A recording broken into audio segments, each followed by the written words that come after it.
Let's start right now. Three, action. All right. Hey, everybody. It's been a long time. Welcome back to another stream. And yep, we're waiting for one more person to join the stream, and that should be. Oh, here we go. Movie Game Lover 98. How's it going? All right. All right. Yeah. Sorry I couldn't do the stream Friday or Saturday, but because I had a lot of things going on. But hey, I'm back. So, there's also an update I gotta tell you guys. So, I'm sure you guys, I don't know if you guys know this or not, but beginning next year, I'm actually getting a job for the very first time. Yeah, I've been waiting for it for a very long time. Been really wanting to get a job, but that's probably gonna affect the time in my stream. And also, everything else. But yeah, today is, I already know already, today is December. So, yeah. Alright, and here's the link just in case you guys want to join. So, we shall get started right now. So, alright, so I want to share a screen. Right. There we go.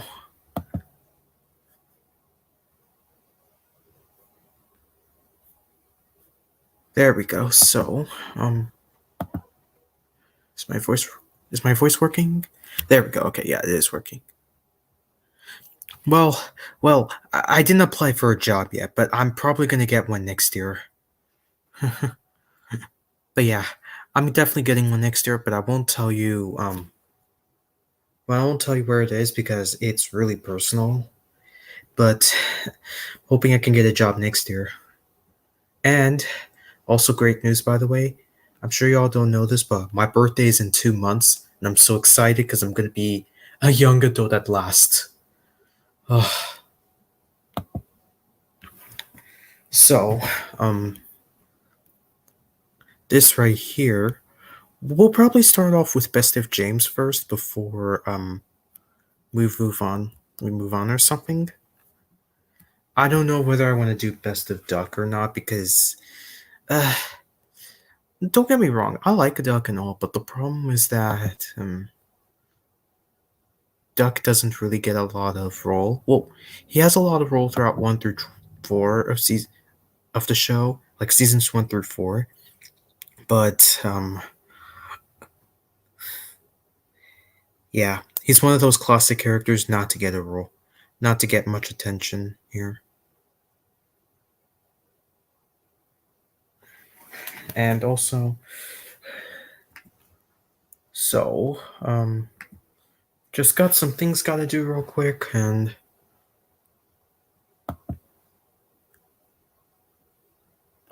oh shoot, who almost showed that?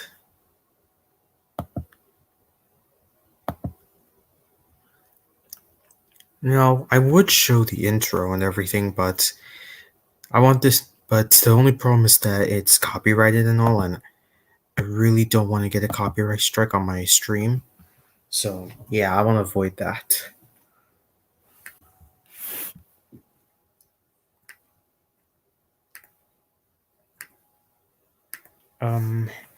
Let's see. Has Movie Game Lover 98 joined yet?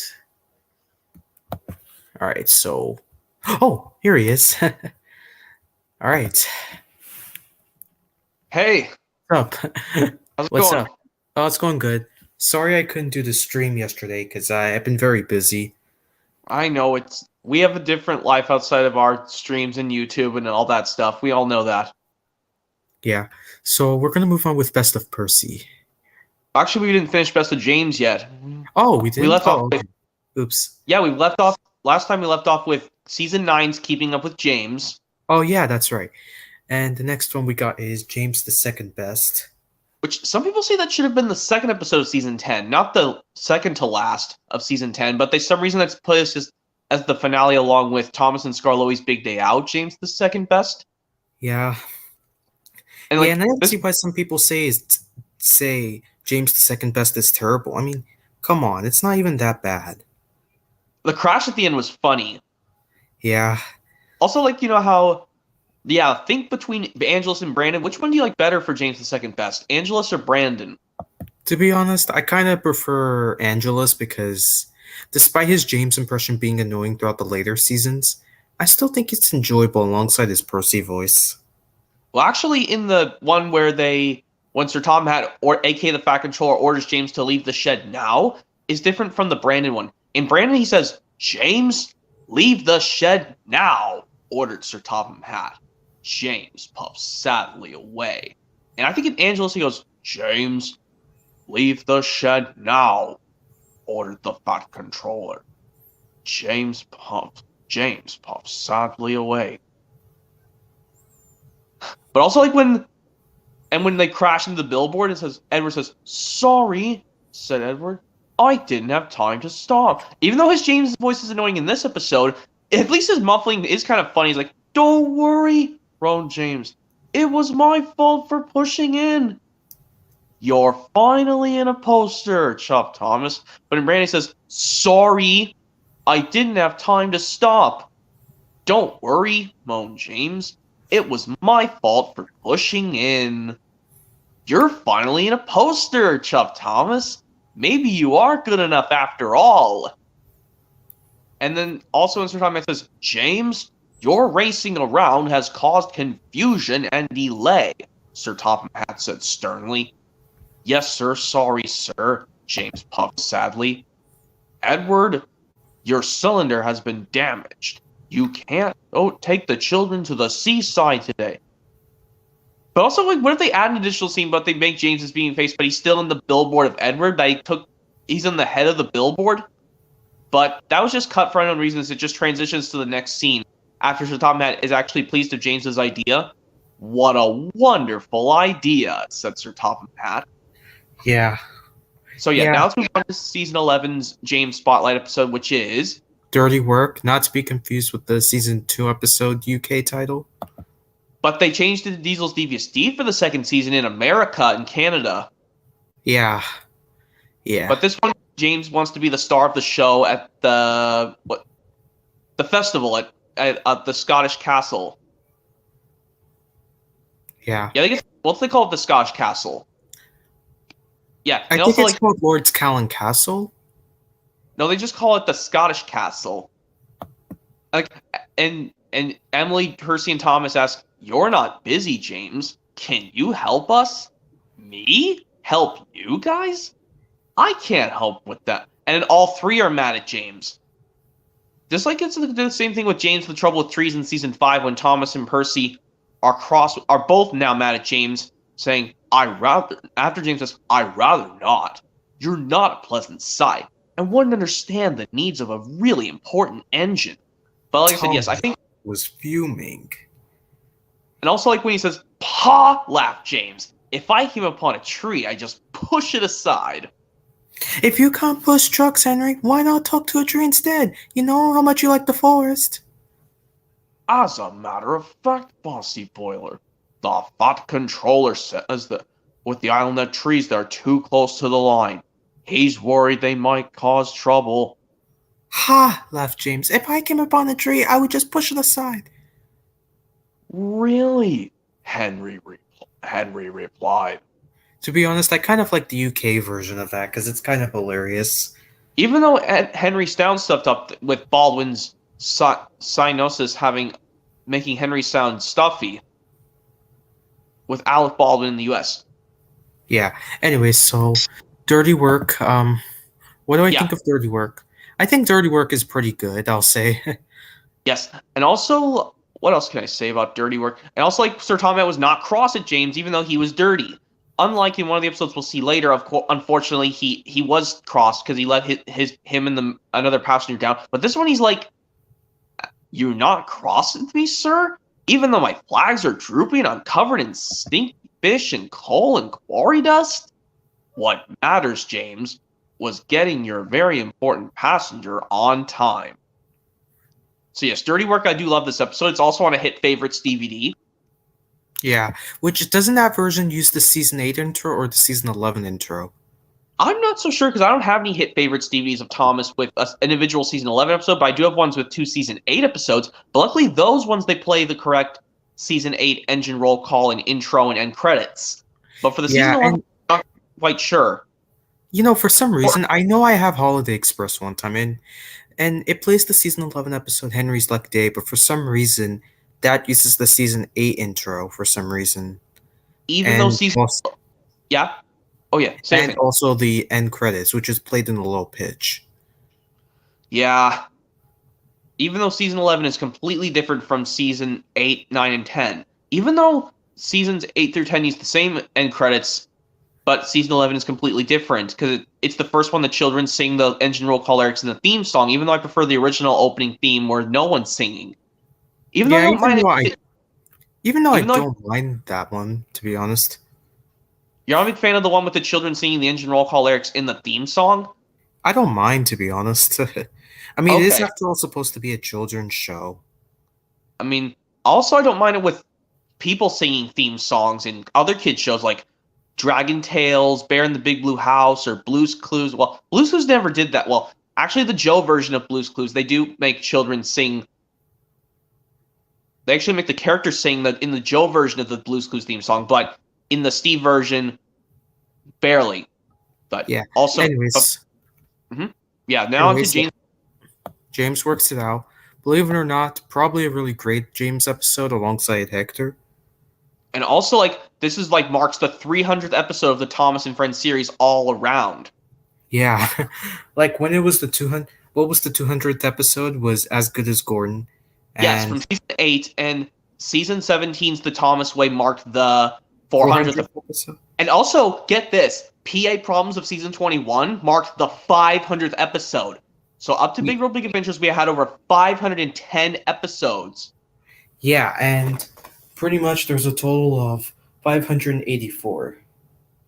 Yeah, like including the ones from Blubba, but that goes up to 584. But only the ones from seasons 1 through 21, including the movies, that goes up to 512 episodes. The reason I say that is because also, yes, 494 is for season, it marks up to, after season 20, 18 episodes of season 21. That marks up to 512 episodes altogether, not including the Blubba series and not the reboot.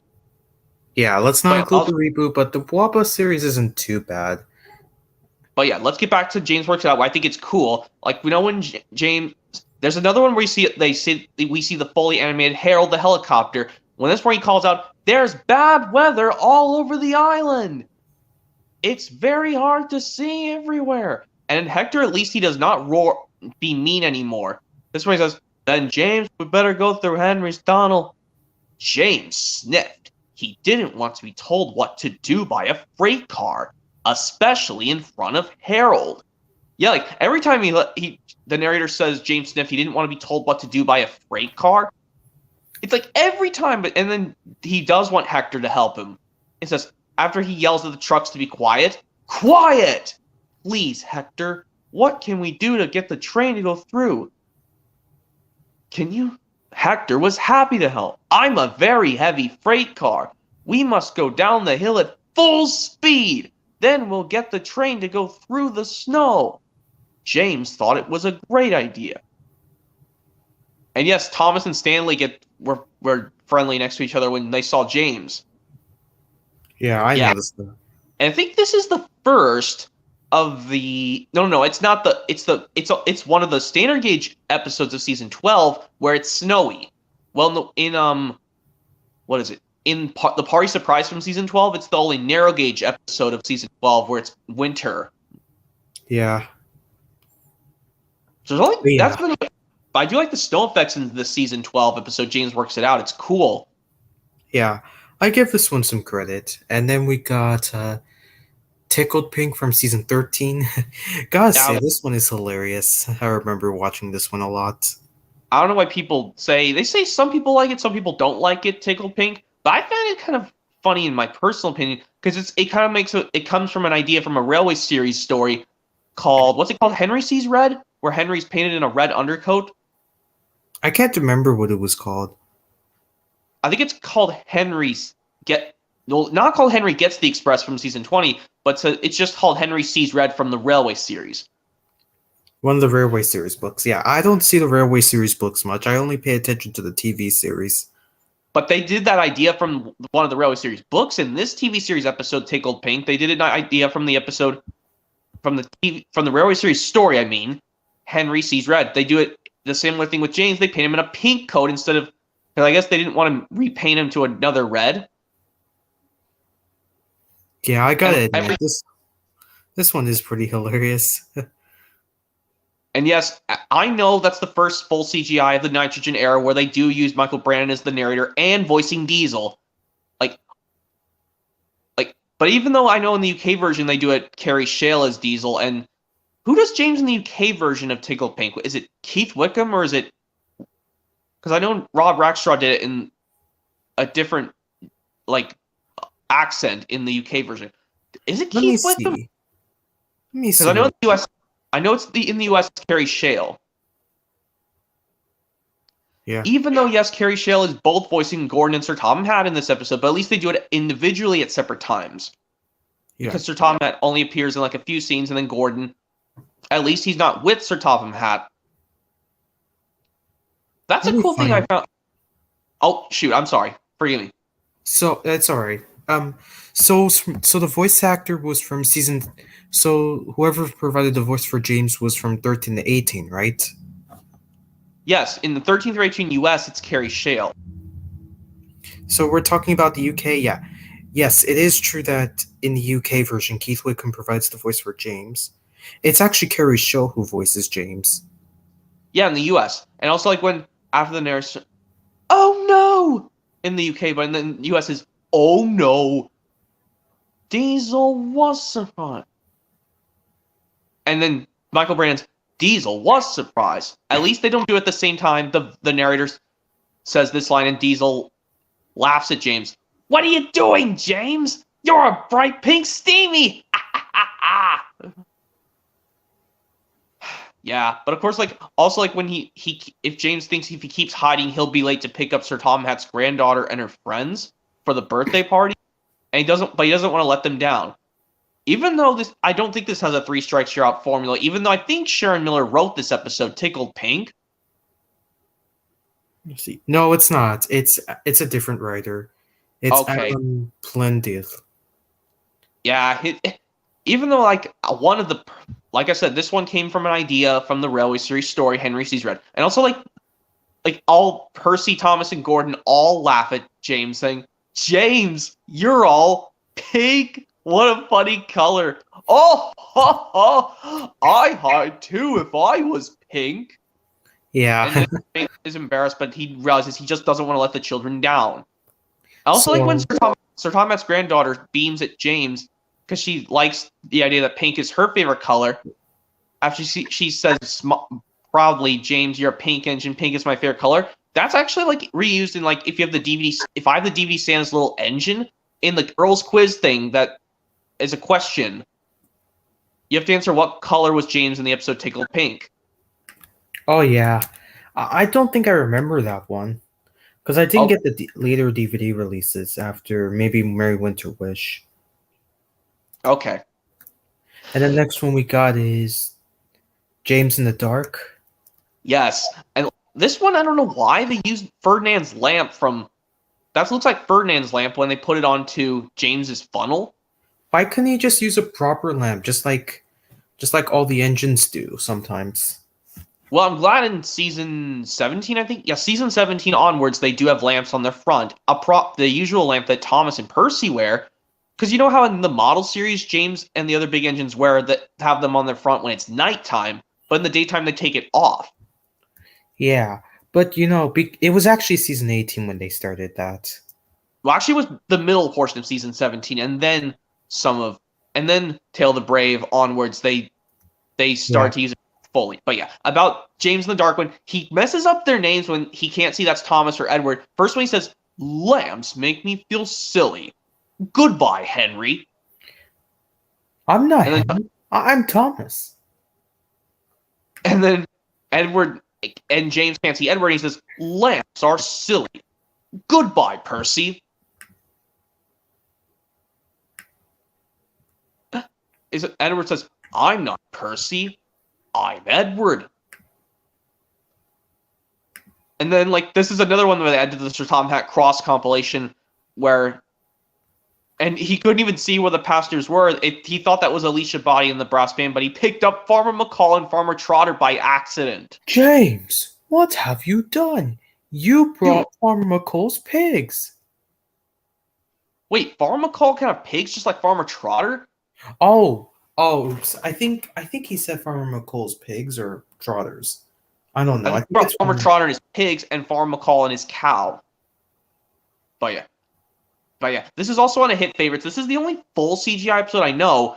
That's the missing season 14 episode. It's on the hit favorite Sweet Dreams release. Yeah, and also, Yep. yeah, and I can't remember what footage is used at the beginning. I think it was Hero of the Rails. I think so. Yeah. Like for the beginning of James in the Dark. Yeah, I'm pretty sure. Let me check. Oh yeah, I just have to mute my microphone as well because I don't want to hear it because I want to get both of us don't want to get copyright. Yeah, Oh, don't worry. I'm just only using the Wikipedia. Okay. Oh, okay. Yeah. So I'm it's so not a sorry. big deal. And my phone is completely muted, so yeah. Oh wait. Hold on a second. I think I was right after all. You were? About what I was saying earlier about Farmer McColl. So we picked up one of Farmer McColl's animals alongside Farmer Trotter's animals as well. So I think I was half right. Okay. And let's see. So edited stock footage from Playtime was used, apparently. Okay. Okay, so I was wrong. So it doesn't use stock footage from Hero of the Rails, I don't think. Because this is the second episode of season 14, James in the Dark, because Thomas's Tall Friend was the first. Even though, you'll get this, on the complete season 14 UK release, they actually placed Henry's Magic Box as the second episode, even though it's the final episode of season 14, and they put it after Thomas's Tall Friend and before James in the Dark, which, don't you find that crazy? Even though the rest are in perfect order, kind of, yes. Yeah. Yeah, kind of weird. But yeah, let's just move on to the next episode, which is James to the Rescue. Yeah, James to the Rescue, where... Oh yeah, this is my favorite episode of season 15, despite it has some... Season 15 is the worst season in your opinion, but this is my favorite one where it has James being the rescue. Better season 15 episodes, in my opinion. Do you say you like this episode or you don't like it? I do. I think it's, to be fair, it's pretty decent. I remember watching it on PBS because I had to wake up early in the morning, and then I got on the television set, and then I saw it. I was like amazed by the crash, and I like the US version of James the Rescue much, much better than the UK version, because I don't know why Michelangelo's narration, he keeps making Gordon sound kind of annoying so much. That's why I watch the US version better. And then he keeps his mouth shut, Michael Brandon. Well, Carrie Shald keeps his Gordon voice shut. He keeps him shushed. Like only when Gordon exclaims out, "Gordon groaned." Oh, the indignity. Toby's bell. I don't want to be a bother, James, but I think it's time for Rocky. No, thank you, Toby. I am the rescue engine, and I have a plan. Yeah. Yeah, I'm pretty sure that line repeats a lot of times. How many times does that line repeat? Like, Toby's bell jingle and jangled? About 3 or 4 times. Yeah, because I think the problem with the era is the fact that all the lines just keep repeating a lot. I'm pretty sure that's the main problem, right? Yeah, but also when James says, "I'm the rescue engine on Soto for the day, I'm a very busy engine, stand back, watch out, make way," he only says it twice. Yeah. And also, like, the best crash is, like, when he raced down the line and he bumped into Gordon's tender and they both splashed in the mud. Oh, yeah. I remember that one. And I believe it was aired with Happy Hero on PBS airings. Yes, Apparently, it was. At least yeah, some PBS airings, they do put the episodes in full CGI in proper order, but sometimes they just mix it up for some reason. Even though on complete seasons they put them in the proper order, but this one, yeah, yes, they paired it up with Happy Hero, which is well, that was on the Best of Thomas release Happy Hero, but we're doing ones about James. So this was the episode yeah. before Happy Hero. So And and then we also got like Muddy Matters. yeah, but also like about James to the rescue, like after they crash splashed into the mud, and it says, "Oh, the indignity! Oh, my paintwork!" Oh yeah, it was hilarious. And then Toby says, "Excuse me, may I help?" "Yes, Toby. Please go and fetch Rocky." "Happy to help, James." And I'm pretty sure this is the first time Thomas. I think he pulls Rocky. Yes. Yeah, despite the fact that in Thomas in the runaway car, he wasn't strong enough to pull Rocky. Button saved you. He was able to push Rocky, Thomas. Yeah. Even though Thomas in the garbage train, Thomas says he will fetch Rocky, even though we don't see him pushing Rocky or pulling him in Thomas the garbage train from season 16. But yeah, let's get to Muddy Matters. Yeah, each season of the Nitrogen era, they let one character of the Steam Team be a spotlight one. This one is James Muddy Matters. Yeah. To be honest, Muddy Matters is, I think, okay, to be honest. I get it, it's probably a little bit boring, but at least it's not as bad as Wonky Whistle, in my opinion.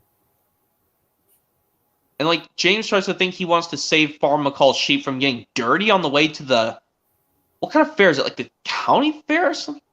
It's a county fair, I think it's Okay. a county fair, according. Yeah. I And got also my like phone when with me just in case, so yeah. Let me well, find it real quick. Where is it? okay, well while you're looking, I can also Yeah, I show you found it. All right. okay. Well, I was gonna show you something since this is also Thomas related. What is it? Well, mind if I go grab it really quick? Or why don't we just finish this and then I'll show you? We'll finish the Sure, Muddy tell Matter. me right now. Okay. I'll go grab it. I'll be right back.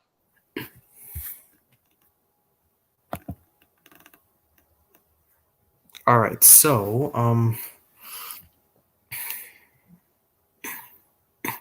sure.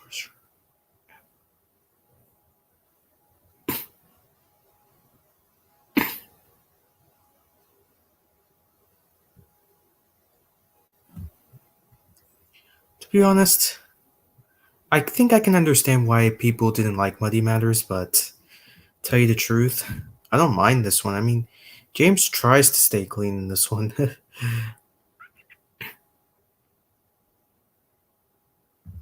Alright, here I am. All right.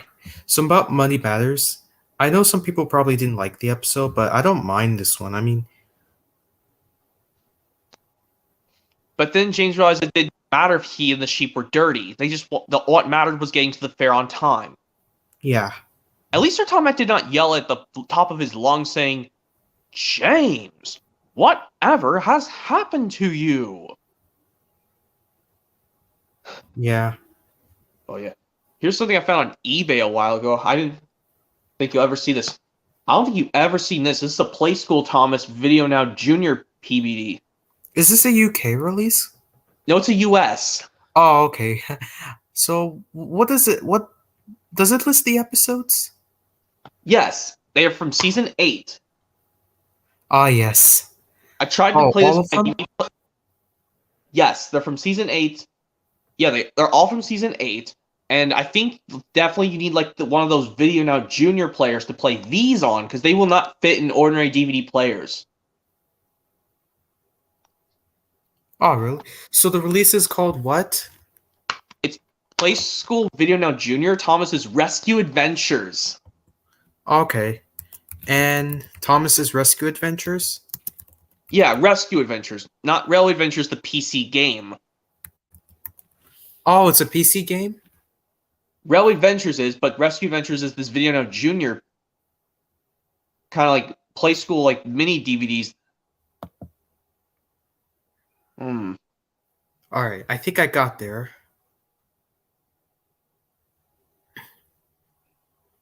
Just waiting for it to load. Okay. I'm looking for Thomas Wiki. Here we go. So it was released in 2005. Yes, a while after the 8th season of Thomas finished broadcasting on PBS Kids. Yeah, pretty much. Yeah, having this in Interesting. next to my Thomas DVs, it imagines I have the TV Tay Thompson Burgess Gray Race VHS, which is really hard to find. But yeah, let's get to the next episode of Spotlight of James. The Smelly Kipper? Yeah, I gotta tell you, yes, when I was doing my Thomas CGI Home Media Collection, I showed it on the Spills and Thrills DVD. Every time I see Percy with that worried expression, I almost shred a tear. Like his worried face like that in full CGI in season 17 reminds me of his disappointed face from season 2. Not only is it from examples in Percy's Ghostly Trick, it's also like, I think, for examples like what is it? Oh, okay, here's one I know. Well, when he speaks, yeah. Also, as oh dear, said Percy. Let's start quickly before they see us. He was too late. Warren saw everything. So yes, when Percy makes that worried face in the Smelly Kipper, it's like this worried face from season 2, not the one in Duck Takes Charge after the narrator shows this line. But yeah, let's get to this back to the rest of Smelly Kipper. This one they adapted also from the Railway series, one of Christopher Audrey's stories. The Flying Kipper. The Flying Kipper returns. Well, it does actually get mentioned in Whiff Swish from season 16, but Yeah, it is pretty nice that the Flying Kipper gets a major role. Yeah, like they mentioned Henry pulls the Flying Kipper in Whiff Swish, but this is the first time someone else gets to pull it instead of Henry. Yeah, and this isn't the only time James pulls the Flying Kipper, you know that? Yeah, also like in Tale the Brave, Sir Tomat wanted him to do it because Henry wasn't too busy doing something else. In Vickerstown or something? No, he mentions to James in Tale the Brave, Henry has taken a heavy goods train to the mainland. He won't be back till tomorrow. Okay. And you gotta admit, James's crash was hilarious. Like, he gets covered in fish. But well, in the Smelly Kipper, yes, but this one yes. Also, like when the engines laugh at the funny smell. What's that smell? That's the smell of fish. That's the smell of James. Ah ha ha ha! I think he's brought a present for Sir Topham Hatt. I'm pretty sure the last 6 episodes that were part of the Spills and Chills airings. No, I mean Spills and Thrills airing. DVD release. I think they aired after Tale of the Brave, despite being right. The last 2, No More Mr. Nice Engine and Thomas's Shortcut, aired after Tale of the Brave came out. Because it said on the wiki that they were November 2014, even though this is before. After Tale of the Brave started come out, and season 18 just started. Yeah. Oh yes. Also, like the Smelly Kipper, like yes, Sir Topham smells something funny. He says, "Oh, James, what a smell!" But yeah, this is the 24th episode of season 17. Yeah. The Smelly Kipper. The last 2 are No More Mr. Nice Engine and Thomas's Shortcut. But yeah, let's get on to Duck in the Water. Yeah, I'm pretty sure we should do Duck in the Water. Even though it has Duck's name in the title, I think James is more focused because even though James is so stupid in this episode, I still think it's a great episode because of Duck getting a major role at least. But yeah, I don't think he and James quarrel in that one scene where it's like gloomy, cloudy, even though it says like it's a cold winter's morning. But even though I don't know why this is on the Christmas engines, Duck in the Water, even though they mention it just takes place during winter, but there's no snow on the ground, even though it has different effects, rain and snow have different effects in the weather. Yeah, even though winter isn't winter without snow. I mean, it's just a cold, chilly winter. That's what I'm going to say. And also, like, how... Yes, I hate when James grumbles he has to pull freight cars, even though he needs to get used to pulling freight cars. I don't mind, to be honest. I mean, I'm pretty sure that's his character, right? Yes, he grumbles. He doesn't like to pull freight cars, but he likes to pull coaches. He wants to pull coaches all the time, even though in some of the classic series, and even some hit eras, he just does his job without fuss. Yeah. Yeah, well, sometimes... Well, in the episode, James in the Trouble with Trees, James is like, now if you'll excuse me, that fat controller wants me to pull the express. See, this goes to show he does want to pull, that he cares about coaches a lot than pulling freight or anything like that. Yes, I know that, but I like when the fat controller says, "You must go to the yards and collect an important goods train, James. It's heavy, so be careful," said the fat controller. But sir, I just been repainted. Can't Thomas or Percy do it? They're dirty and like fooling with trucks. Really useful engines don't argue. So James didn't.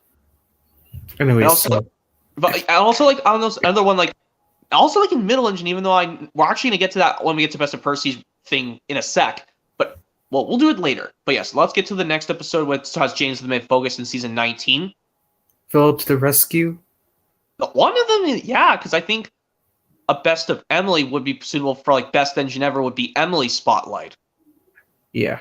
If we did Best of just the main Steam Team members and leave Duck, Donald, and Douglas and Oliver for their own ones. But yeah, let's look at Philip to the rescue, where at least this is Philip's second appearance, and like, but James is jealous of him pulling heavier loads. He could try to do it as better than Philip can. Even though strangely, he doesn't mind pulling freight in this one. Like he just tries to determine he could do better than Philip. Yeah, I can say that. But of course, like this one, he tries to stop, but his front wheel derailed, and he was hanging on the cliff of a stone bridge. Like that stone bridge usually didn't have an upper track. There was just like it was blocked by a wall. But for some reason in this season, I think it's this season, they put some tracks on top of that stone bridge. Oh yeah. And James is calling up, "Help! Help! Help!" Yeah. And then Philip notices he actually was a hero. He saved James from falling down onto the track below. And he realized he can't get help, Philip, but luckily James's driver was able to call for help because there was a nearby telephone box. Yeah. And Sir Thomas says, "Hello? Oh dear. Well, I see. Well, where did this crash occur?" And then also, like at the end, like Gordon says, "We really need to get up shed for this little box car." Yeah. And fortunately, Philip does get his own shed. Well, with Edward in season 21. Yeah, what the heck? Anyway, Pouty James, my favorite episode of season 20. Yeah, James does act a little pouty in this one. When he just grumbles and pouts. Like even when it transitions from night to the next day, he doesn't even fall asleep. Isn't that funny? Like how James they just keep him pouty like this even when it transitions to night, and then it's the next morning and it's already daytime and he's still in his pouty mood. Yeah, it's not easy sometimes. Yeah, I know. It's like, and James tries to do his best, but then he gets in another grouchy mood, and he just be all sulky and be rude to even like when the children are upset when James didn't say hello. Sir Thomas still gets pissed at him, saying he had many complaints as he had with him yesterday. Yeah. Yeah. But another one where James tries to act all cheerful without getting in a grouchy mood, all in vain. Which is the next, and I think it's second to last episode almost. So when James wants to take his job, but then he messed up. Even though I don't know why he freaked out over a tiny little scratch, even though he could have just noticed it's just a little scratch. Even though it is a big deal to him anyways, so yeah. But of course, like Sir Tom told him to please come out of the shed, even though he told him he did an outstanding job of getting his work done. He still didn't realize he could have just not freaked out over a little scratch before the problem turned bigger. But yeah, we'll see that in another episode. We'll get to this one is the last episode of James's The Spotlight in the original Thomas before Big World Big Adventures. The fastest red engine on Sodor. Man, you gotta admit, the way Sir Topham Hatt scolds in this one is probably hilarious. He's like, "Oh, how is my shiny paintwork? I'm really in trouble now." Well, actually, you know something else that's bothered me? Trevor Davis says he hates this as one of the worst Brenner Air episodes because of James leaking brake fluid, but steam engines don't leak brake fluid. That's what diesels do because diesels use oil instead of coal like a steamy. And James is a steamy. Like how can there be like fluid on the tracks? Oh yeah, Trevor Davis. I heard of Trevor Davis actually. Yes, he put like a top 5 worst Brenner Air episodes. He put this and A Shed for Edward as well. This one at the bottom of his top 5 worst, but put A Shed for Edward as his all-time favorite, least favorite Brenner Air episode. Yeah. The others he would put like, well, I don't know what the other 3 are, but I think Thomas the babysitter. Yes, because he says he doesn't like to do that yucky stuff. He says I could see why Thomas the babysitter sucked. And I think the Afternoon Tea Express was another one.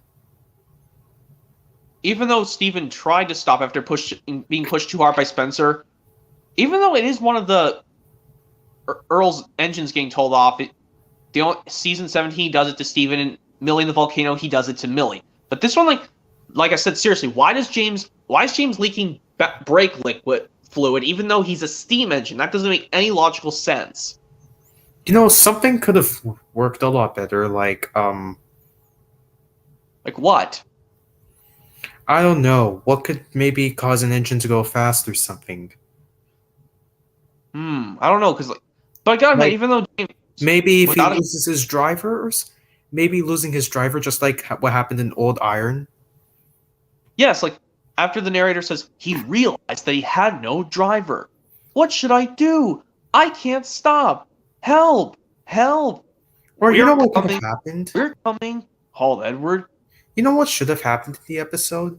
What should have happened was maybe it could have been similar to Old Iron, in which 2 engines fiddle with James's controls, and all of a sudden James just started moving on his own, and he starts to speed up with Gordon's Hill, and when he goes so fast, he can't stop on time.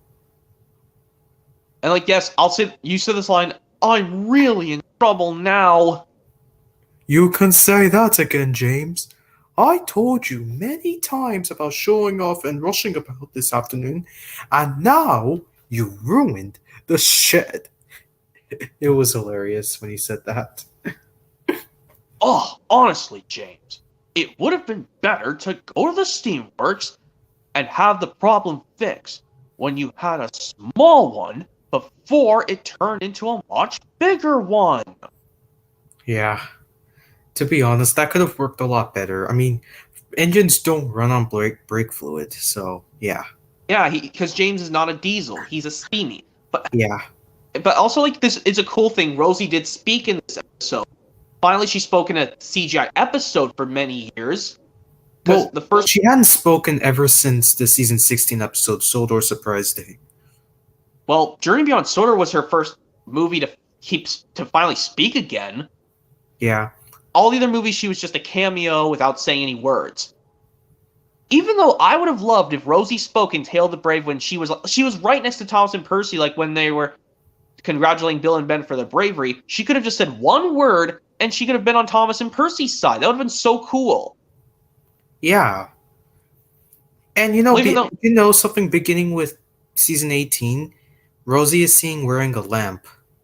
Actually, no, season 17 is when she had the lamp. In Percy's Lucky Day from season 17, that's when she had the lamp on her front. No, I'm talking about the lamp in her funnel. Yeah, that's where it appears in season 17's Percy's Lucky Day, from basically up to the full CGI series, up to the first few episodes of King of the Railway. No, of season 17 and King of the Railway, she has no lamp on her funnel. Yeah. But yeah, this is the last episode we'll get to see as James is the spotlight before Blubba movie comes. Yeah, and then we move on to Best of Percy. Yep, my second favorite character of Thomas, Percy. Yeah. Even though we didn't put his introduction Trouble in the Shed, because that was mainly focused on Edward. But yeah, we should do Percy Runs Away. Yes, like I told you, yes, the close-up of Gordon getting way too close to the screen with his O face scared me as a child. Even if I watched it under any VHS tape that has it, with Ringo Starr or George Carlin, I have to always cover my eyes, even when it gets to the scene of Percy closing his eyes tight. I was scared I was going to see something occur, so I closed my eyes as a child. But nowadays I find it kind of funny, like saying, what's going to happen? Was there going to be like a big crash, or was Gordon not going to be stopping in time, or did Percy not have time to back up? Yeah. To be honest, Percy runs away. Yeah, Gordon's original O face is shown. But this isn't the first time Gordon shows his O face. I'm pretty sure he also shows his O face in the season premiere. Thomas gets tricked. Yes, yes. So I'm like, I think the second time he did his O face was in Henry to the Rescue, or aka Edward Gordon and Henry, because in the other saga, the other two of the Three Row Engine saga, he doesn't do it, and then Yeah. I think this is the third time Gordon does his O face. But Yeah, I don't know, to be honest. I'm gonna check. Because like I said, I think also like Henry the Rescue was his second. Should I show the image of Gordon's O face? No, thank you. I'm fine. But I'll just tell Okay. you, it used to creep me out as a kid, but now I found it funny because Oh Of yeah, course, it's alright. It's okay. I don't think I have to show it to you. But yeah, I'll just say I think yes, this is the third time Gordon does his O face in season 1. Yeah. I do find Gordon's O face also scary, but not as scary as Thomas's. But at least it's shaped like an O, kind of. Yeah. So yeah, Percy runs away, we should include. Yes, I do admire George Carlin's narration of Percy Runs Away. Basically, when Gordon screams out, "Ball!" groaned Gordon, "Get out of my way!" Yeah. And Percy in the signal. Yeah, George Carlin also does outstanding in the American version. This is the one of the other episodes where George Carlin is the only one at the U.S. dub of Percy and the Signal, because for some reason Ringo Starr didn't do that, or Birdie's Chase. Yeah. Oh, and by the way, if you had to do Ringo Starr's US narration, how would you do it for Percy in the Signal? I think, never mind, I'll manage. He puffed crossly to his freight cars and felt better. But of course, when his driver calls out, "Come on, Percy, off we go. Stop! You're going the wrong way." "But it's a backing signal," Percy protested and told him about Gordon and James. I'll say it again. The driver laughed and explained. "Oh dear," said Percy. "Let's start quickly before they see us." He was too late. Gordon saw everything. Oh, and by the way, if you had to do Ringo Starr's US impression for Percy in the Signal, how would you do it?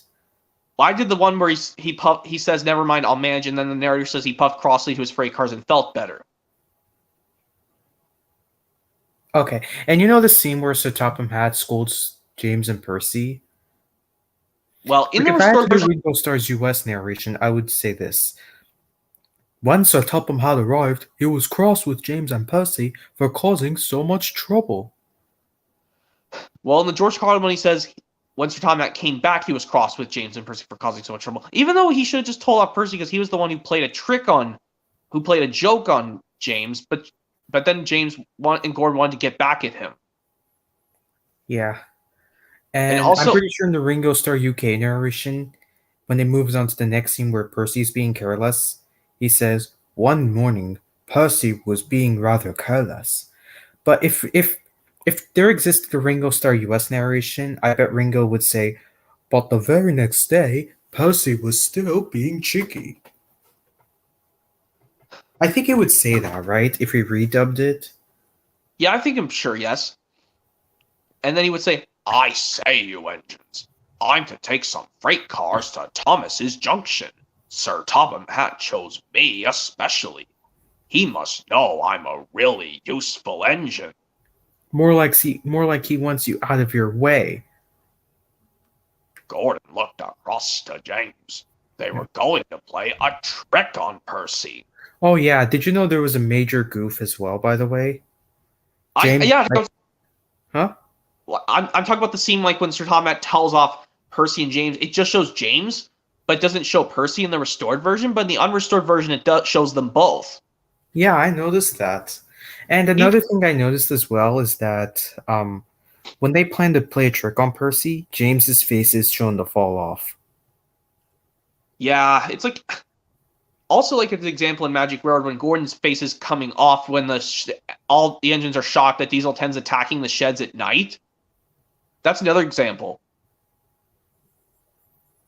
Yeah. Anyways, let's move on to Percy Proves a Point or Percy and Harold in the UK.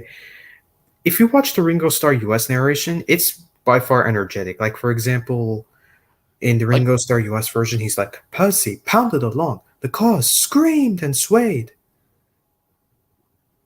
I'll be a ding dong dang, said the driver. And also, like, I'll do all the versions of the narrator singing Percy's victory song. George Carlin I can do the easiest, in my opinion, but the Ringo Starr UK one, I think I could kind of try to do. What about the Ringo Starr US one? Oh, I can't say I could try it, because, you know, it's in the Toss's Big Storybook when they sing Percy's victory song, Percy with his stone cars. Said, how helicopter to a Percy, you are slow. Your railway is out of date and not what you should know. But Percy with his stone cars to the trip in record time, and we beat the helicopter on our old branch line. Oh, yeah. And the George Carlin one I can do the easiest.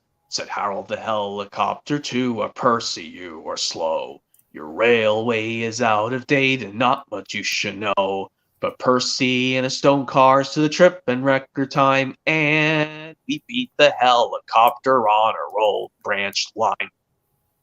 Yeah, George Carlin did an amazing singing, but yeah, also like the George Carlin of Percy Proves a Point is also on Shinetime Station Field Day, along with the U.S. George Carlin Thomas and Burry's Great Race. Yeah. Anyways, so next up is Percy takes the. Oh yeah, did I forget to tell you about Old Iron in the last stream? Yeah, I think you did. Yeah, I forgot to tell you that Old Iron was one of the episodes in which Ringo Starr's US narration sounds a little similar to the UK one. Until the very end, where he says Sir Topham Hatt. But I thought for the UK version, he was supposed to say the Fat Controller was waiting, but in the US, he says Sir Topham Hatt. Yeah, he should have redubbed something so then we can tell whether it's the US or UK version. Like I said, I don't know anything different in the UK and US version of Ringo Starr of Old Iron. Up until the very end, yes, I think that's when they did something different. Incorrect. But yeah, let's get to Percy Takes the Plunge, where yeah, they had to film this episode. They had to make Percy's model be not to probably be damaged with the water in the sets of season 2, because in season 3 they had to make it a lot better. Yeah. That's why Yeah, they didn't put Percy Takes the Plunge. Yeah. Because for some reason they spoil Percy's promise, which is farther away, which we're gonna get to in a sec. But also I'll tell you about this. When I was talking to Flicka in his stream, like when we were talking about fan-made Mario tape labels about Dragon Tales, one of the Dragon Tales episodes, I mentioned like they have to change the word stupid to silly. There's another example, like when the narrator says, "Stupid board," said Percy. Percy made a plan. But in the Sprout airing with George Carlin, they change it from stupid to, that's another one that change it from stupid to silly. He says, "Silly board." Yeah, but I'm sure you get why though. And also Balgi from season 3, that's when they have to change it from stupid to silly. But for some reason, the Shinetime Station version of the episode Balgi, they still say stupid nonsense. Yeah. Well, I mean, to be honest. Yeah. Yeah, you see the bad words here. Yeah. You know the bad words for the little kids? Like shut up or stupid or... Yeah, they shouldn't have never put that, because that's... And choking. Yeah. Yeah. Like the Sprout ring, I'll just re-edit saying, "Silly board," said Percy. Made a plan. Yeah. One day, he whispered to the cars, "Will you give me a bump when we get to the key?" Cars had never been asked to bump an engine before. They giggled and chattered about it. "Driver doesn't know my plan," chuckled Percy. Also, like, yes, when they say... This is a different version where you say that Sir Topham Hatt telling off Percy, "You are a very disobedient engine," both in the US and UK Ringo Starr. Percy knew that voice. "Please, sir, get me out, sir. I'm truly sorry, sir." "No, Percy, we cannot do that till high tide." I hope it will teach you to obey orders. In the US one, he says, I hope it will teach you to take care of yourself.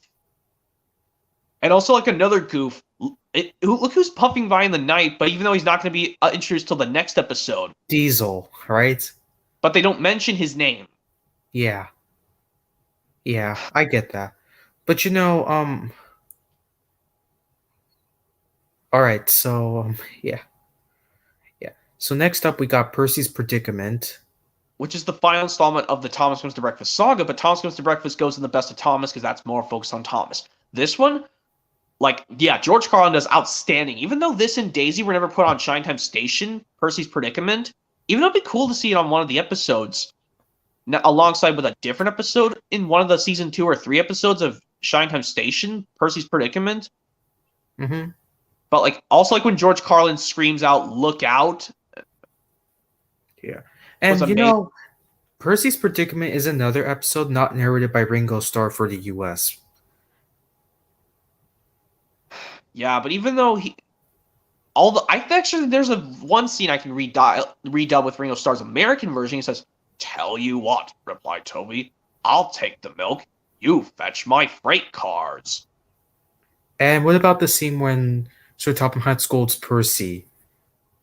Next day, Sir Topham had arrived. Toby and Daisy had helped to clear the wreckage, but Percy remained on his perch of freight cars. "We must now try," said Sir Topham Hatt, "to run the branch line with Toby and a diesel. You have put us in an awkward predicament, Percy." I am sorry, sir.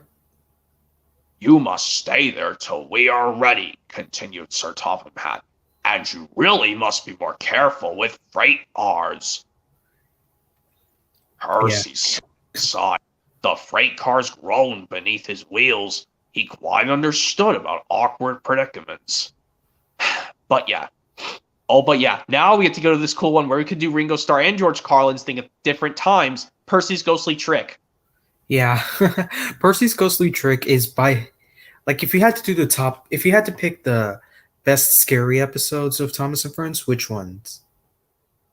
I think this one's the most scariest because it's got like the fog and everything, and how they use smoke machines to put fog all around the set was amazing. Not to mention Toby's face also kind of scared me a little because of which one his nervous face or his shocked face? His shocked face when he's like, "I've just seen something," said Toby.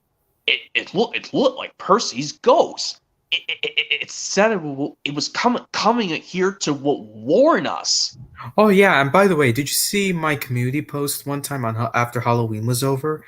I put the line saying, and every day of the year. I can't remember how it goes. Yeah, I have to look at that again because even though Christmas. What? Wait, I think I have it somewhere.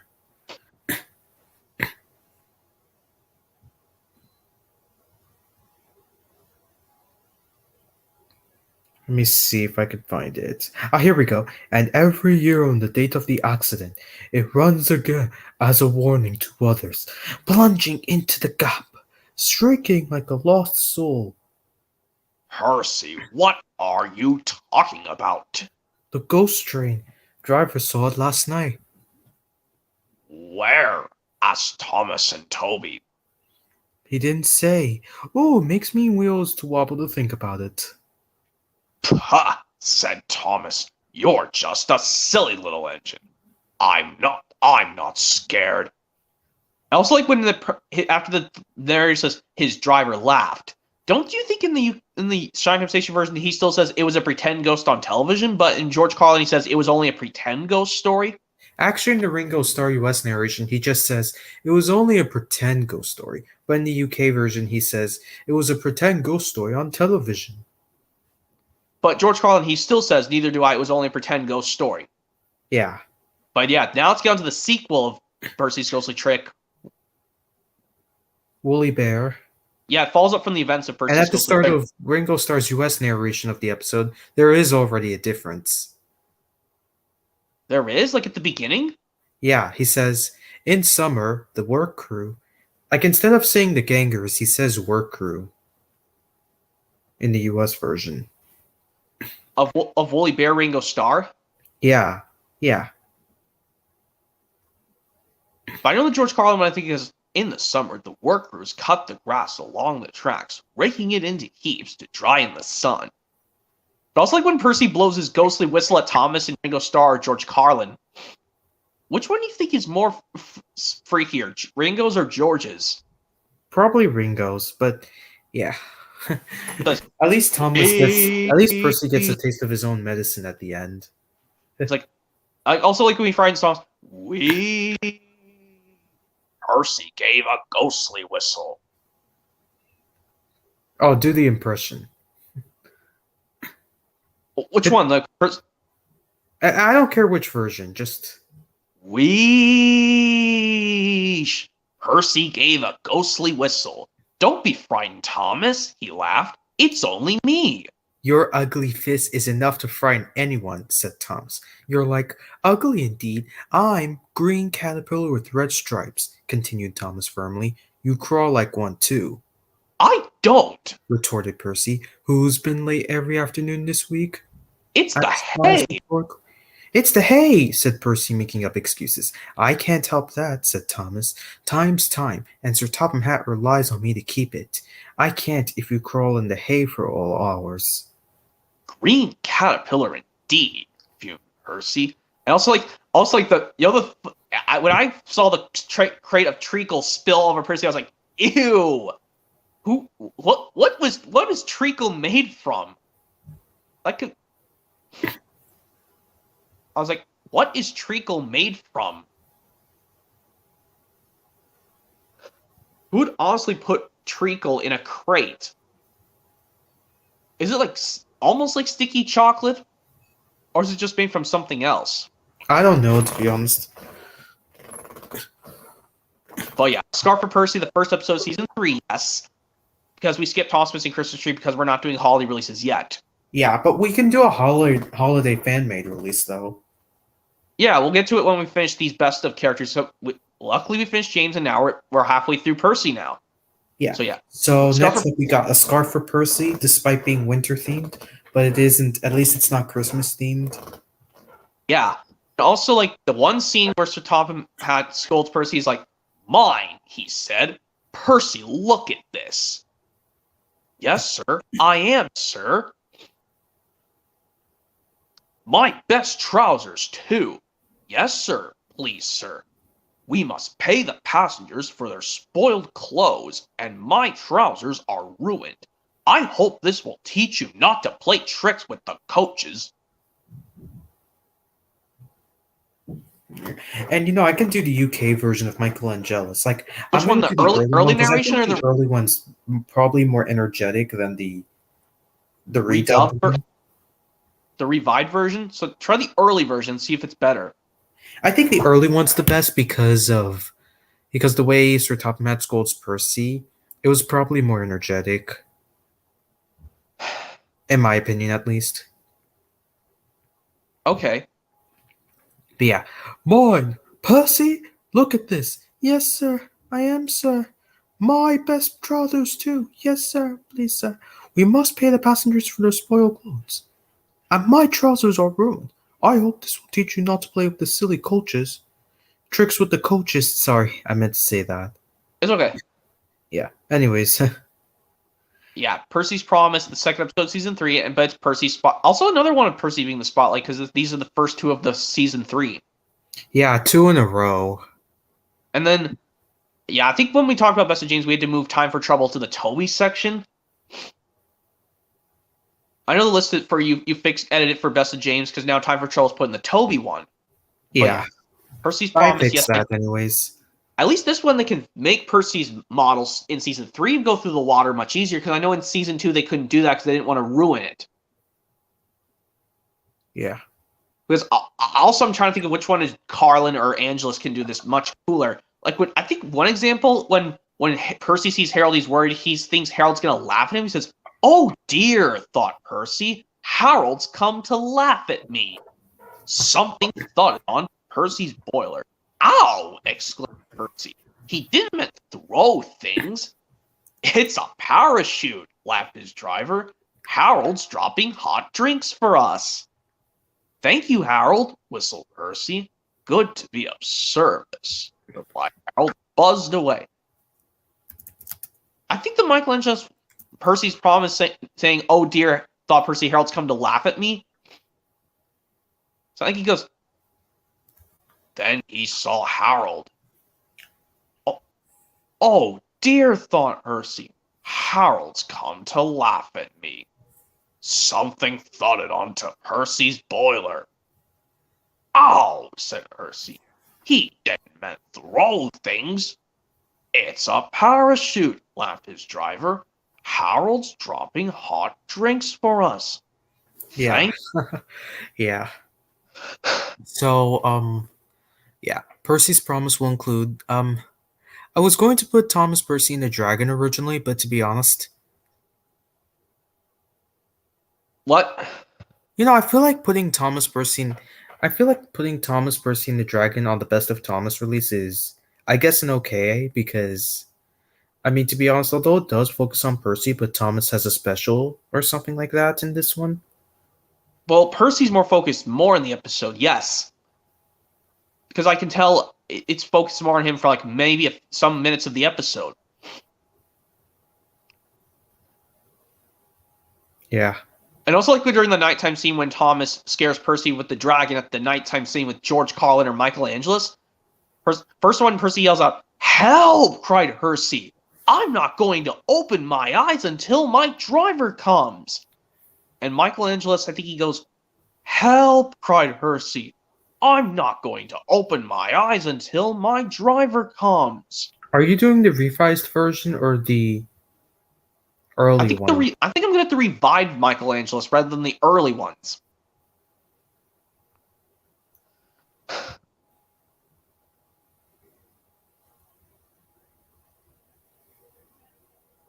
But yeah, yes, Thomas Percy and the Dragon will include. I think you put Thomas Percy in the Mail Train as well. Yeah, I did. Even though I think it focuses more on Percy more than Thomas. I think it does. Yeah, it does. Like, I think there's reasons why. I guess because I think in the one scene towards the end of the episode when Percy makes fun of Harold saying, "Hello, lazy wings. Are you too tired to fly today?" He says, "The wind's too strong," grumbled Harold. "I've been grounded." "You need rails," laughed Percy. "They work wonders. Oh, always." And then, we got Mind That Bike. You think we should include? Yeah, even though it's the very last episode of season 4, aka the last episode of to have George Carlin be the narrator in the US and Canada. Even though it would have been cool if Carlin did narrate season 5 and 6 because of Alec Baldwin. Well, he did okay in season 5, and then season 6 he was awful, Alec Baldwin.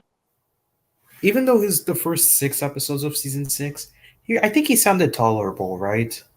Yes, but in the other ones he started to get boring.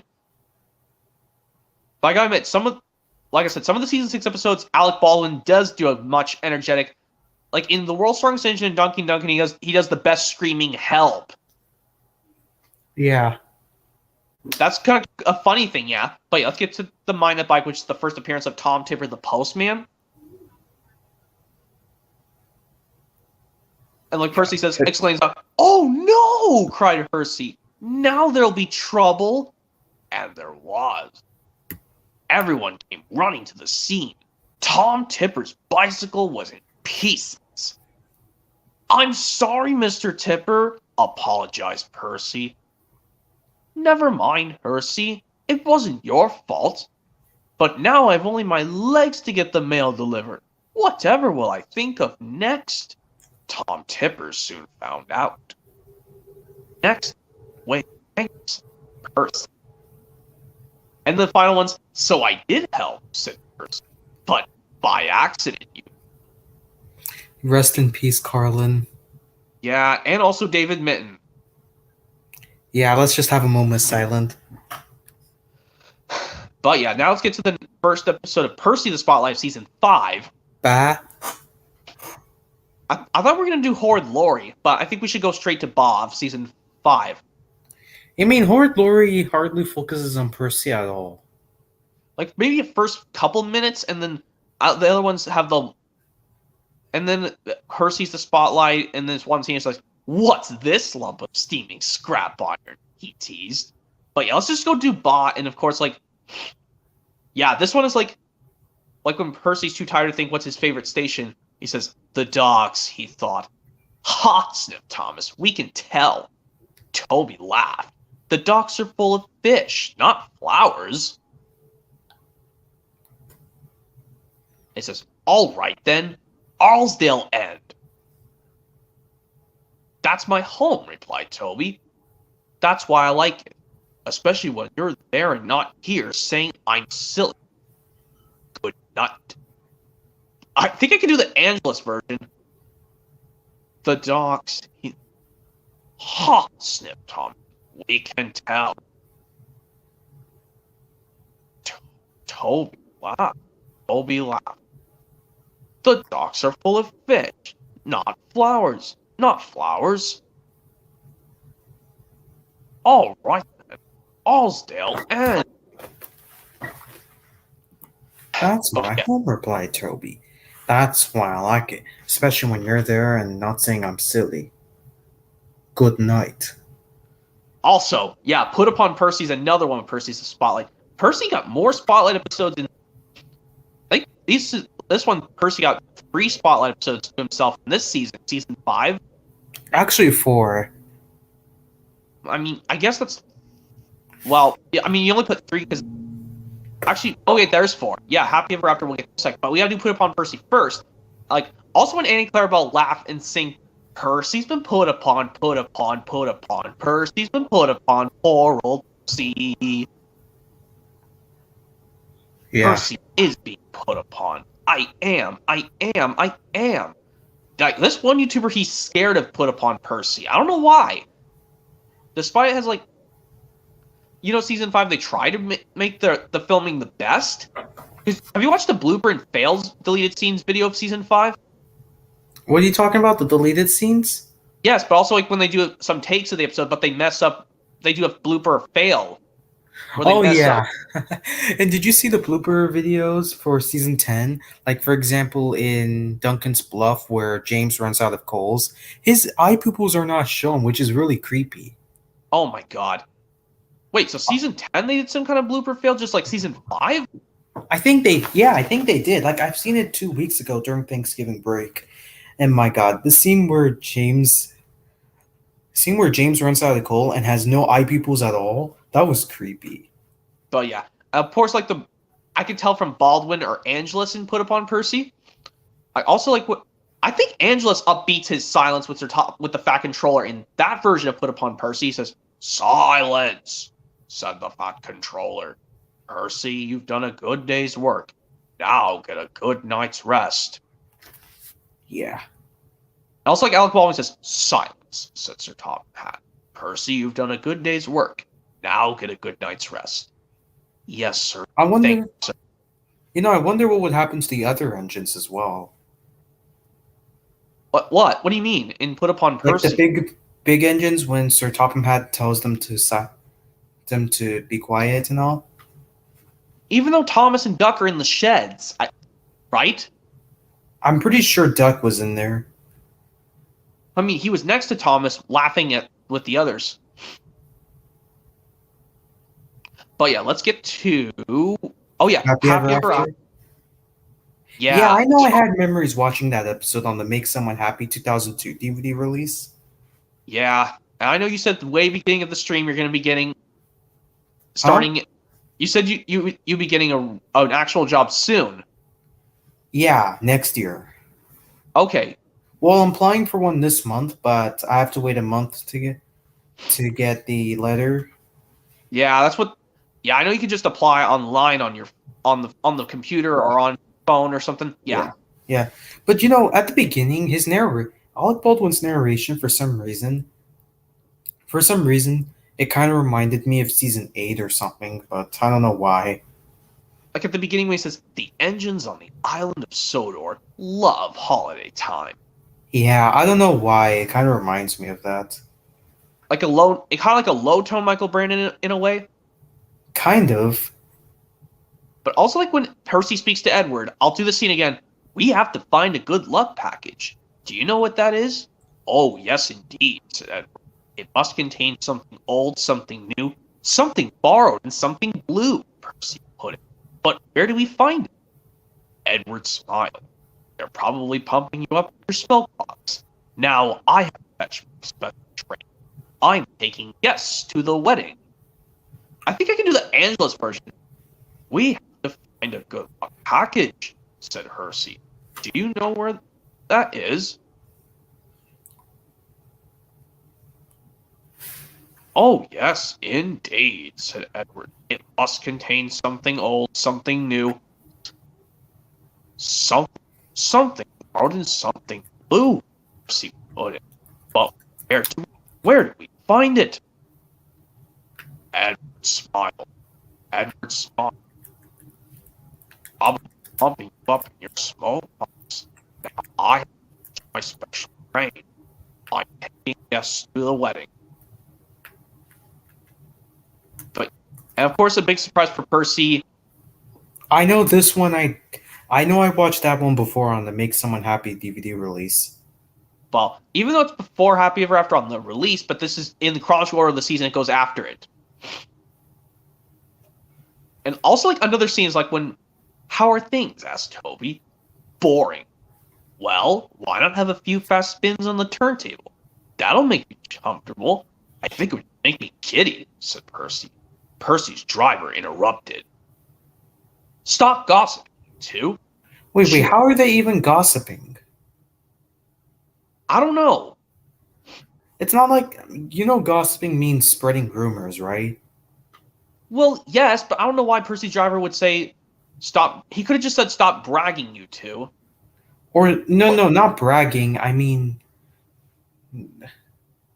he could have said, stop getting distracted, you two. Stop being distracted, you two. Cheer up, Percy. You'll know more about freight cars than any other. That'll be a cool surprise. Also, when the truck's saying, all night, you can puff and blow, but on that hill, you're still too slow. Baldwin was upbeat in that. It's like, all night, you can huff and blow, but on that hill, you're still too slow. So slow yourself, started Percy. This is temper. Oh, what about the beginning when all the trucks sing, Percy, green and small, he's no use to us at all. Around the hills you puff and blow, but on that hill he's so slow. Be quiet. Be quiet. But yeah, I still like that episode. It's kind of action packed in my way. It's just an original idea. Yeah. And I also forgot to mention this alongside Ba, and this alongside Ba is only one of those times you'll hear then there was trouble. Like also, yeah, in Ba, like when the passengers, after the Alec Baldwin said, then there was trouble. We can't get into the waiting room, the passengers cried. Why not? Asked the station master. The ram won't let us. Everyone looked at the ram, and the ram looked at them. He's not alone, explained Percy's driver. Oh yeah, that was another one I remember watching. I forgot to mention that. Yeah, like says, he's not alone, explained Percy's driver. Let us out, begged the boys. We're sorry. Well, look at that, said the station master. The boys of the conference, not the ram. He was making sure they did no more damage. Like this line, I thought that Ram made another mess, but he realized he was trying to make sure those boys didn't cause a mess. That's why I watched it on the Make Someone Happy VHS and DVD so many times, Ba. And I realized the Ram was trying to protect the boys from doing any damage to the station. I was like, I thought the Ram was going to capture the boys, but he was just trying to make sure no one was causing damage at the station. Yeah. And But yeah, let's move on to season 6 episodes with Percy as the spotlight. A Bad Day for Harold. Yeah. This one, like Harold's pilot was with Baldwin, is kind of good. He says, "Watch out for those trees, Harold," cried his pilot. Oh yeah, this is something I wanted to talk about as well. Mm-hmm. You know, in the Michael Brandon version, Percy, when Percy races to Harold's rescue, rescue, he says, "Are you all right, Harold?" He says it way too early. But in Baldwin, he says, "Are you all right?" said Percy. Just get someone to pull me out of this haystack, Spluttered spluttered. him. And Percy, Yeah, they should have. Yeah, Michael Brandon version, he says it way too early.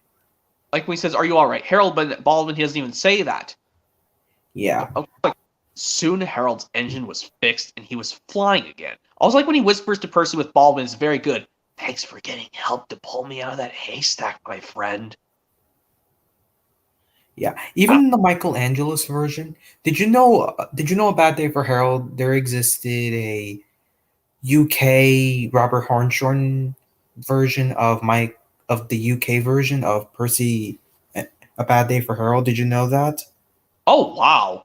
Even though yes, I watched the Seeming to Legacy Chapter 7 video. That's what they did. But also but when they did US airings, they did it with Brandon's narration. But with even though I could just what if it'd be funny if they did the Alec Baldwin still narrates the episode, but they use the new series music, but with Alec Baldwin being the narrator. But I guess they You didn't mean do that. Robert Hartshorn's music or something? I just say hit era music because we know who did the hit era music of Thomas. I would just say Robert Hartshorn's music or something, but it's okay if you want to say. But yeah, like I said, would it be funny if they did use the Bad Day for Harold US version of Alec Baldwin, but use the new series or the hit era music, but with Alec Baldwin doing the narration? Would that be kind of funny if you ask me? It would be interesting. Like put A Bad Day for Harold US Alec Baldwin, but with new series music. Yeah, I think someone tried to do it one time. Well, which and how would episode you feel if Michael Angelos' 2002 UK narration was plastered with the Robert Hartshorn music? How would you feel about that? Kind of okay, I guess. Yeah, but yeah, let's get to Percy in the Haunted Mine. Oh yeah, the UK version isn't any better, anyways. You know when he For Percy in says, the "Are you Haunted all Mine? right? Are you all right?" in way too early. Oh, the Michael Angelos version of A Bad Day for Harold when he says, Are you all right?" said Percy. And another thing is that they should have also added they should have added a little bit more narration to it. Like for example, Percy saw everything and he raced to the rescue. But in the Alec Baldwin version, they just say, "And Percy did as fast as he could." Yeah. No, I mean when Percy saw everything, he raced to check if Harold's okay. I mean, Okay, but I got after Harold crashed into the haystack, and then they added the extra dialogue. they should have added that one, to be honest, in my opinion. Wait, how's it go again? I'll do Alec Baldwin's take if I can try. Percy saw everything. He raced to the scene as fast as he could. And also, hay doesn't soften anything. Like Harold could caught on fire, could get Because of his whirlybird wing, because of his propellers, he could have caught on fire. I think that could happen.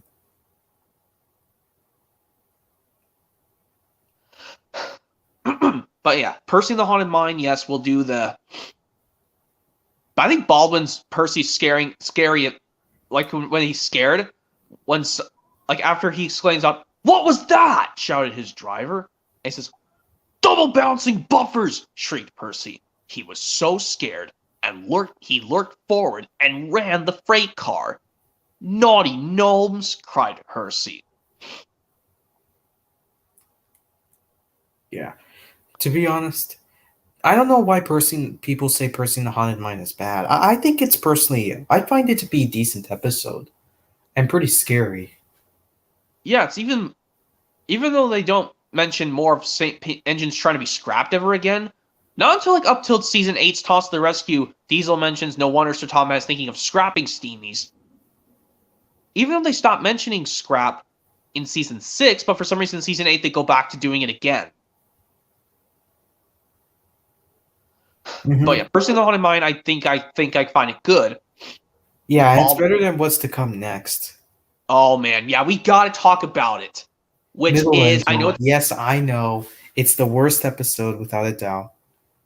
Yeah, that's what Trevor. Another thing I would tell you about Trevor Davis, he put that as his top 5 worst classic series episode because he thinks it's dangerous for engines being in the middle of a train. Even though I can see engines in the middle of a real train, a real life engine in the middle of a train in real life. That's what they inspire for this episode, I guess. Yeah, I mean, he says it kind of is dangerous. Even though they inspired it from a real life train event, one of the engines was stuck in the middle of a train. Which depends on if it's a steam engine or diesel. Yeah, engine. but like Really. the biggest problem with the episode is the fact that Ari and Bert don't get punished. But it's cool to see them come back, though. That's something that's good about this episode, that they come back. But that still doesn't excuse everything else. I mean, come on. Like, what should have happened was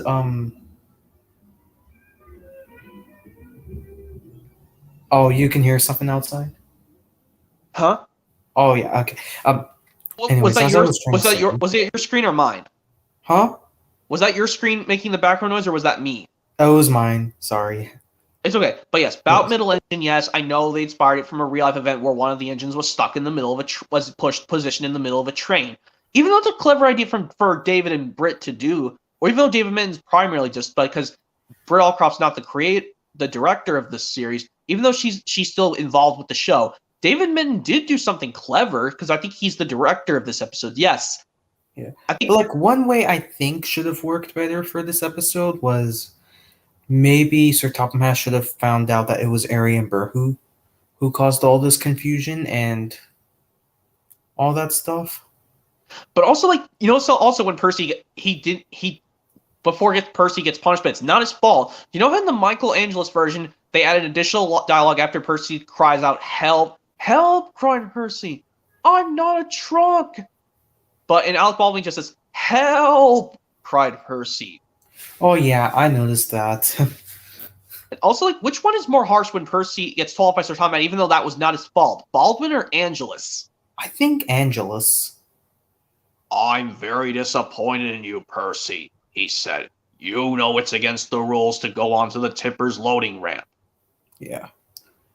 And then, "Sorry, sir," said Percy, "but it wasn't my fault. It's because those diesels made me a middle engine." "Nevertheless, you will shunt trucks in the yard until I can get to the bottom of this." Pah! Said James, thinking no one thinking of no one that could hear. I can't remember how it goes. I can handle those diesels with bent buffers and a busted boiler." "Then you will do Percy's run to the smelters," said the Fat Controller. "Yes, sir." But now to Baldwin. "I'm very disappointed in you, Percy," he said. He put so much energy in that, even though he tried not to be gruff as Brandon. Even though Michael Brandon never redubbed this episode in the US, I'll try it. "I'm very disappointed in you, Percy," he said. "You know it's against the rules to go onto the tipper's loading ramp."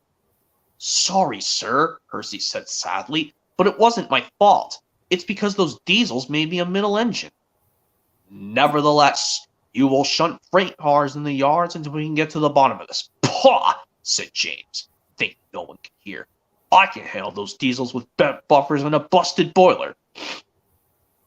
"Then you will do Percy's run to the smelter," said Sir Topham Hatt.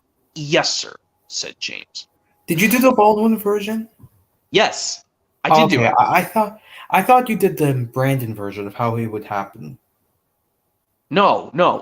The way it's how I did the impression was Baldwin's, because like after he says, "Then you will do Percy's run to the smelter," said Sir Topham Hatt. Yeah. Yes, sir. Yeah. But yeah, overall, Middle Engine was a terrible episode. I think if you have Percy's Chocolate Crunch on DVD, I think you may as well just skip it since you don't like it. No, let's just put it anyways. Just leave it the way it is. I think it's fine. But I know, well, I mean, you remember having Percy's Chocolate Crunch on DVD, right? But if you did watch the release itself, skip Middle Engine. Yeah, but I'll just put it in anyways, just because, But yeah, let's go to Jack Frost, which is 2 episodes after this. Yeah, which I think it's probably better. I think it's an improvement over Middle Engine. Well, some people say it's not any better, but I like this one, to be honest. I know I had memories watching it on Thomas and Snowy Surprise, and If I had to pick the best version for this episode, I think I'd say the UK version, you know? Another one you could say the UK is better than the US one, in your opinion. Yeah, because, Angela's saying, Scary Jack Frost. He puts a lot of energy in that one than Baldwin. Scary Jack Frost, cried James, and he raced away as fast as his pistons could carry him. He didn't. They should have added, in my opinion, they should have added more narration after the scene where Percy wasn't so sure if Jack Frost was real or not. They should have added the next scene. Like, they move on to the next scene where Percy's pulling freight cars. Like, they should add this. That night, Percy started off his job, but Percy was still thinking about Thomas's story of Jack Frost. He shivered. Jack Frost is not scary. Jack Frost is not scary. Jack Frost is not scary. And he continued on. He kept thinking about it as he continued on his journey. Meanwhile, James puffed along his own route. Silly, he thought, all steamed up over Jack Frost. Yeah. But also, like another dialogue after they say, late at night, the icy wind howled. It started to snow. Also, like the good additional, what to have come next? Nobody knew. Soon Percy's face was so cold, an icicle hung from his nose. Oh, bother, Percy stuttered. But it didn't sound like Percy. He was so cold, he could hardly make a sound. But yeah, another YouTuber I want to mention, this YouTuber called Thomas and Home, how he reviews Thomas Home Media releases, he does not like Jack Frost for some reason.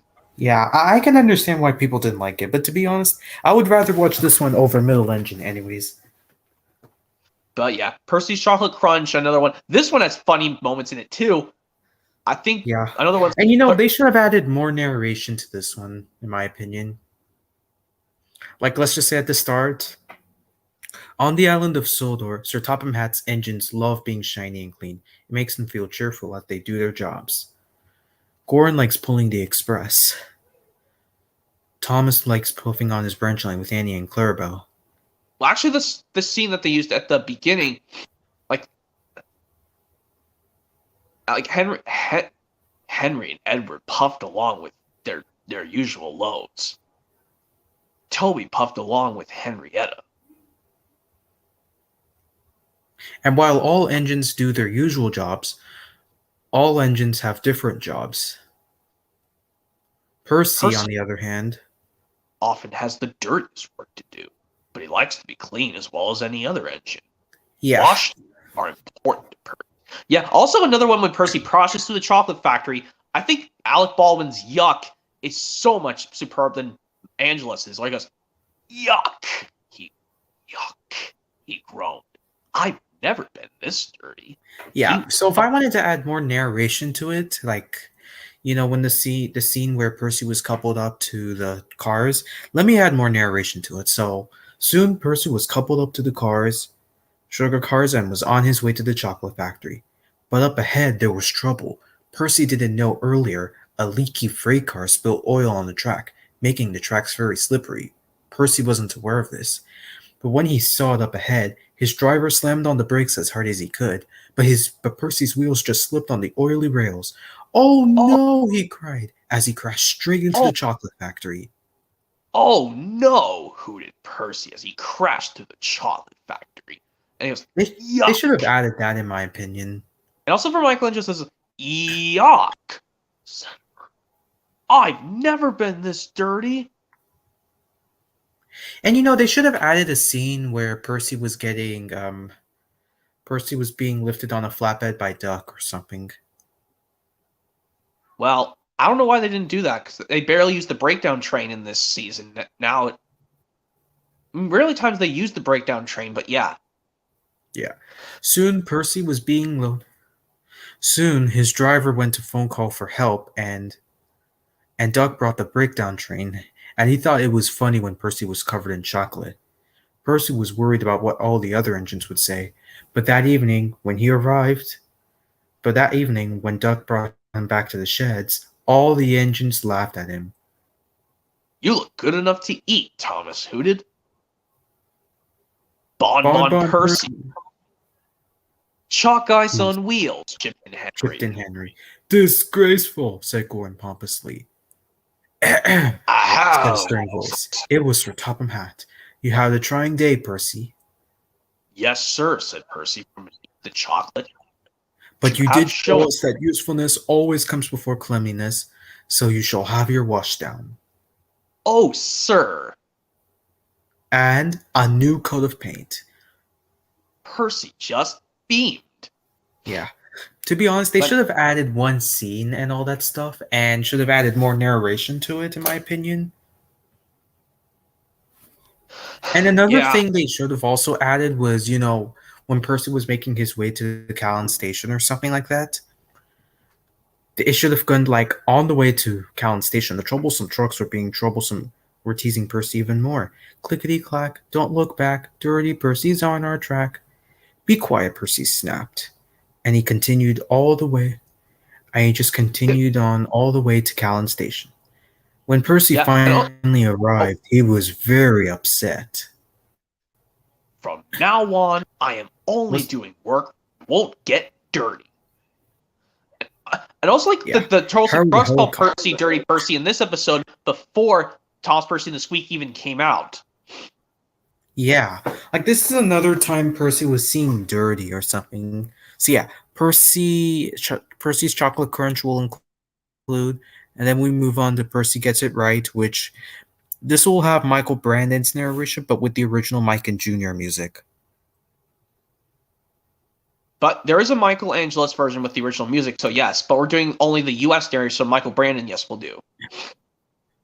Yeah, and someone did actually do a playlist one time. I would show it to you, but I'll send you the link or something because I saved it. Like, do all the season 7 episodes, but with the original Mike and Jr. music, but with Michael Brandon's narration? Or Yeah, is it and it's something else? perfect. Like, No, perfect. it's Michael Brandon's narration with the original Mike and Jr. music. I would show it to you, but it's copyrighted. But I can send you the link or something if you want. Yeah, I'll take, like, once the link is provided, I'll hopefully see it after the stream is done. Yeah. So anyways, Percy Gets It Right we can include. I think the Yes. only season 7 episode in which Percy is the main character. Did you know that there Yes, was a because- goof, by the way? What goof? Just you watch Percy Gets It Right, right? Yes, on the DVD Percy Saves the Day, but for some reason it has the Robert Hartshorn score music, which I don't like that much, even though it's Michael Brandon's narration, which I'm pleased about. I wouldn't mind Brandon. I wouldn't mind seeing the redubbed version of the season 7 episodes on PBS airings, but I do mind it on DVD releases, kind of.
Hey, Hey, what sorry.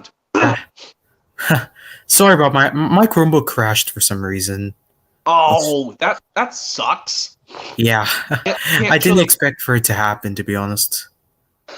I guess talk. Like, at least time we know the rest of the episodes where Percy's the spotlight. I guess if we could try to explain it with since your thing crashed. My Chromebook. Yeah, your Chromebook crashed. Yeah. Oh, don't worry, I get it back actually. You what? So, anyways, Percy gets it right. I was always trying to say, about that goof. Yes. Which kind of goof was it? You know that the narrator said Thomas's driver applied the brakes. Yeah. Yeah, his wheels were still moving. That's not how it works, though. Yeah. I watched Percy Gets It Right so many times. Even though that's some people's favorite episode of season 7, some people's, but I don't think it's my all-time favorite, but it's still there in my list. Yeah, but like his wheels are yet moving. But But in also the like there's next, another thing. But also like huh? when they shows the close-up of Thomas's driver in the cab applying the brakes, it shows a deleted scene from a certain episode. It was actually, I think it was a song from from the song "Let's Have a Race." I think. Yeah, when they do this portion and they show a close-up of Thomas's driver in the cab before they sing the final chorus lyrics, let's have a race to see who is the quickest, and yada yada. You know how the song Let's Have a Race goes. Because I know you don't have any of the sing-along releases of Thomas on DVD yet. Yeah.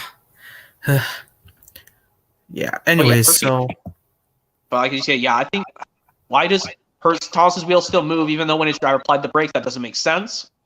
maybe that scene should have come before the scene where Thomas's driver applied the brakes. But also, like that's similar to like how in the Great Discovery, when after the Pierce Brosnan said he applied his brakes but it was too late, his wheels are still moving. Like when Thomas applied his You mean brakes in the Mine. scene where he applied his brakes, his wheels were not moving at first. But then when it shows him getting closer to the border of the blocked up tunnel, they start to move again. Yeah. I think that's a goof or something, right? Yeah, but Percy Gets It Right. Yeah, we'll include on the list.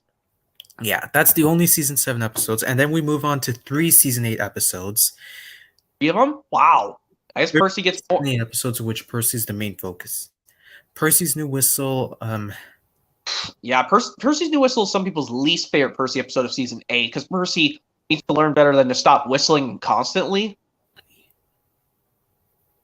I mean, yeah. he just doesn't get back at Arian Bird for saying his whistle was silly, and he thinks his whistle's better than their silly old horns, and he just does it to get back at them. But then when he does it to Thomas and Birdie, he just gets told. Like, before he gets told by Sir Tom, he gets told off by Thomas because he kept telling Percy to stop surprising his friends. Yeah. And another thing I did notice as well, I'm pretty sure this is something that you can find on the Steamies versus Diesels release and All Aboard the Steam Team 2004 UK release. Apparently. Yeah. Apparently the scene where the scene where Birdie was like, "Percy!" he cried crossly. "You nearly caused an accident!" Like his eyes rolled to the left. But in the PBS airing, his eyes stay in the same position. When he cries out, "Percy!" he cried crossly, "You nearly caused an accident."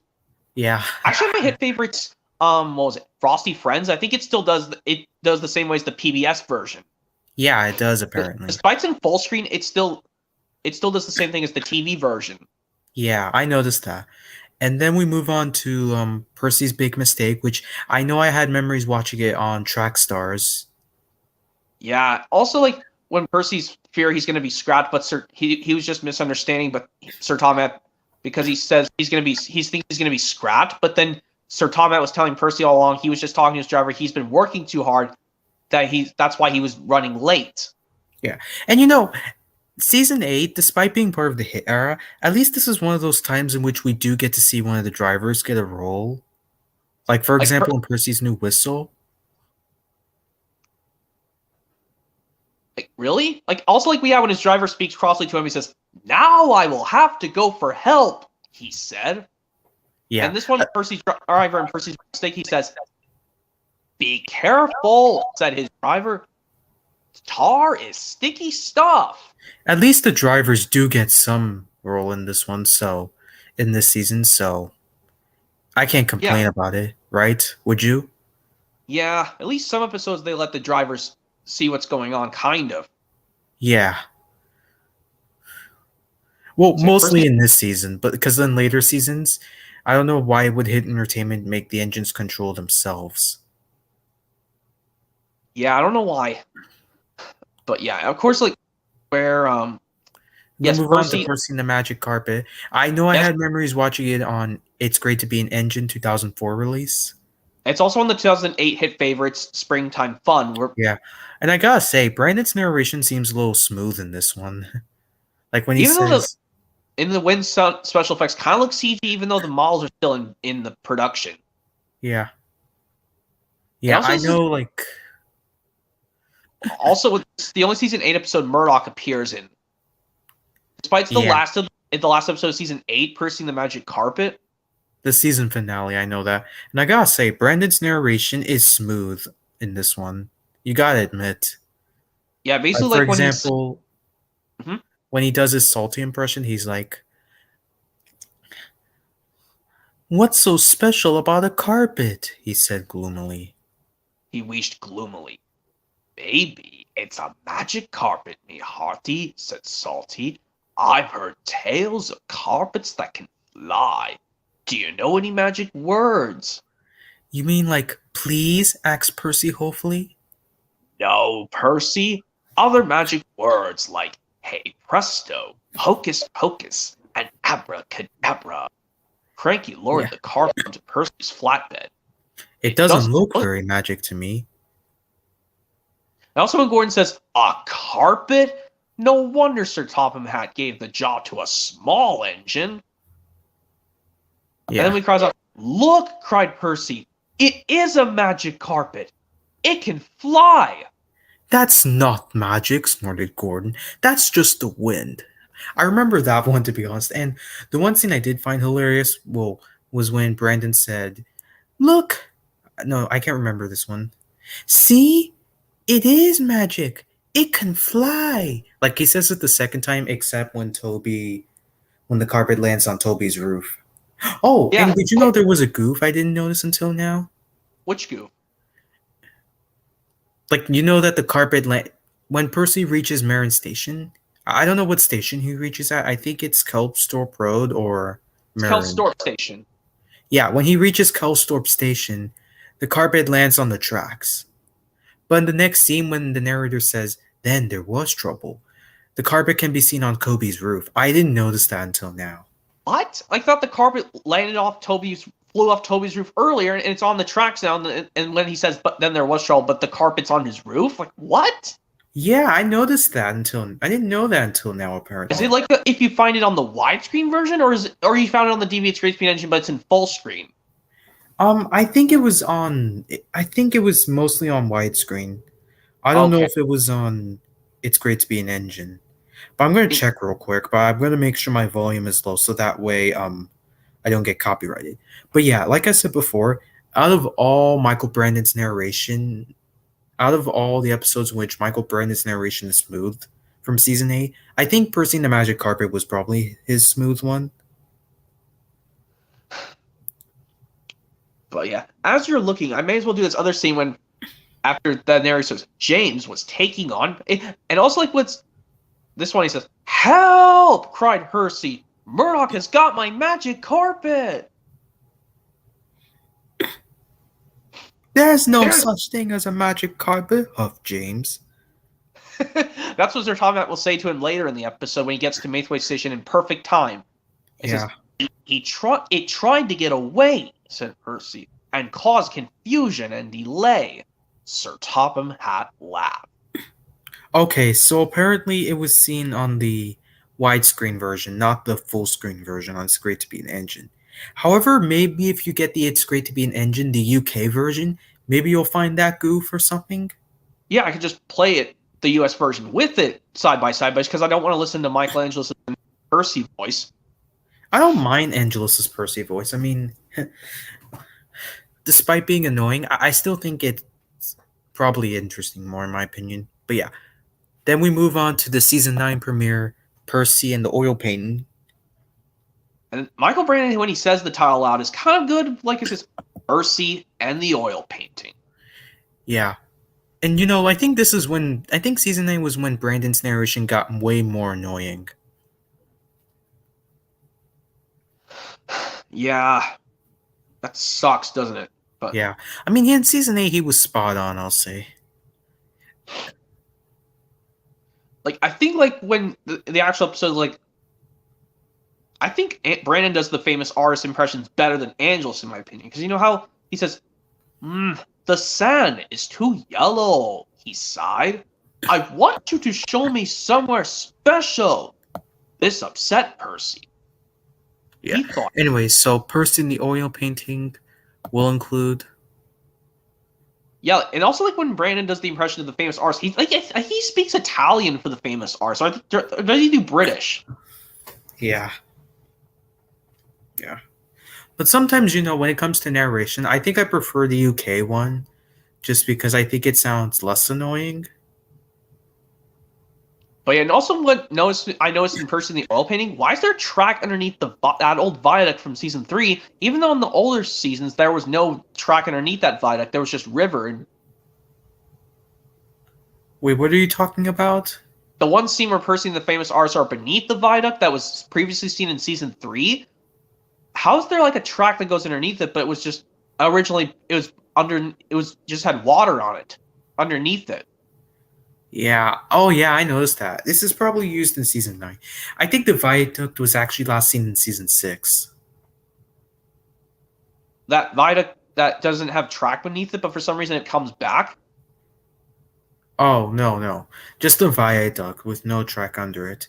It was actually seen in season 6. I don't know if it was seen on season 7, if you don't count stock footage. Yeah, I'll have to look through all the season 7 episodes, but not counting the stock footage. Like, Not so not hasty counting. cakes. Well, yeah, that stock footage, the flying kipper from season 1, and not so many cakes. But Yeah. let's get back to the Percy episodes. I think this is the only season 9 episode of Percy's the Spotlight, or is there another one? No, I checked and there isn't any. Just Percy in the oil painting. Oil painting. Yeah, because it's But the there's debut. two season 10 episodes of which Percy's the main character. Yeah, this one we gotta do. First one we gotta do is Percy in the Carnival. Yeah. It's a I'm different. pretty I think it's opposite. sure. This one's opposite of Thomas Tries His Best. Percy in the Carnival, where Percy wants. Well, actually, the other engines except Percy are taking the carnival attractions differently. In Thomas Tries His Best, James takes the carousel, Percy takes the bumper cars, and Edward and Henry take the Ferris wheel.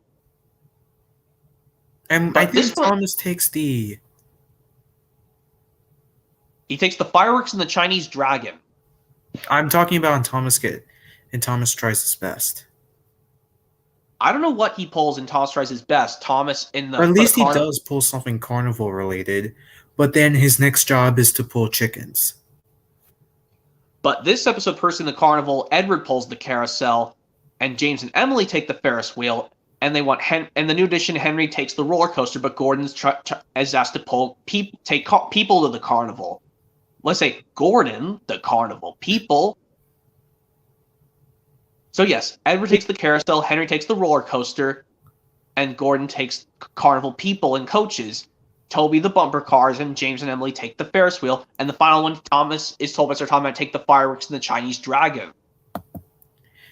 Percy could have taken the fireworks, though. Yeah, like, well, how can Thomas carry both the fireworks and Chinese dragon? They could have just separated the loads, honestly. Like, Thomas could just take the Chinese dragon just like he didn't toss Percy in the dragon. Yeah.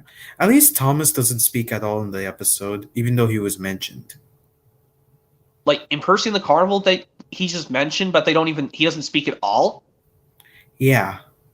Oh, yeah, that's another episode I should add in my playlist of episodes where Thomas is mentioned, but he doesn't speak. This is another example. But the next episode we'll see he does actually speak. Yeah. Anyways, the Green Controller. People say they don't like that episode, but some people say it's hilarious because of James being painted like a bee. Yeah. To be honest, I think the Green Controller, in my opinion, is pretty bad. However, I do find the one scene I find pretty good is James being painted as a bee. And especially the scene where James is like James show his O face again since season 3. Well, that's just deleted rare images they just took snapshots on. It's not seen the actual episode. They never showed those. Actually, it was. Wait. Well, actually, this O face he makes in season 3, he says, Wait, the narrator says, James gasped. Do you mean I have to be painted yellow and black? He says, yes, James, Percy said sternly.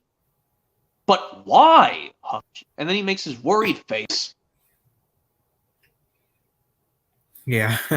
Tried Pete boomingly. Because I am controller. Oh, and believe it or not, this is Huh? one of those. This is the only time I think in the model series where you'll hear Gordon say, "Oh, the indignity." Well, in the model series at least, but the rest of the CGI series, he will still say it. Oh, the indignity. This Wait, is the only time.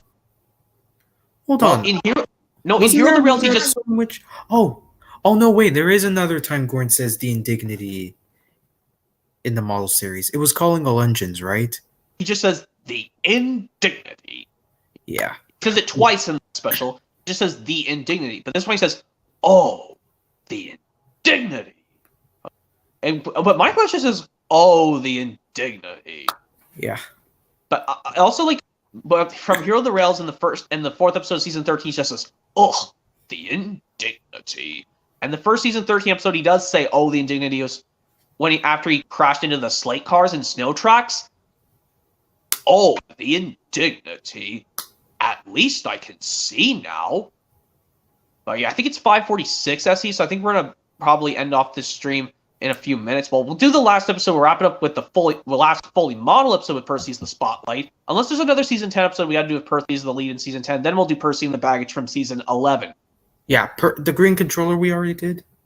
Yeah, like also like when the children laugh at Gordon, James, and James saying, "Look at Gordon," they cried. What a slowpoke.